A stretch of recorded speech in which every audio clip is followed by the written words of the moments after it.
You're watching the Team Nerd Tech Show with your hosts, Tim Gillen and Ruthie Kierlin.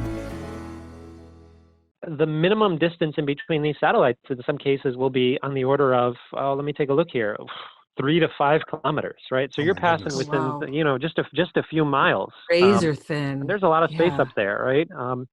And so we're looking at 24 orbital planes, 66 satellites per plane, each at 300 miles above Earth, right? So this is thousands, and that's just phase 1. Phase 2 and 3 launches more and more and more satellites, and that's just one company again, right? This is the concern. This is why we were talking about this.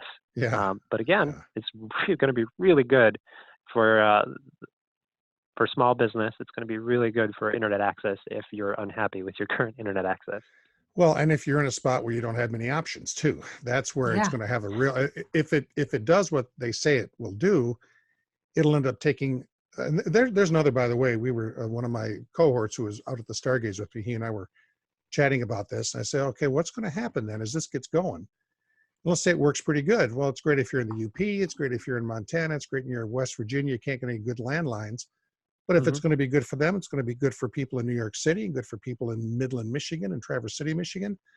And now all of a sudden, the commercial providers are going to be yanking all those. We're going to have cables buried and hanging all over the place, fiber, that people aren't even going to bother using anymore. It's just going to sit around maybe because that investment now may not pay for itself.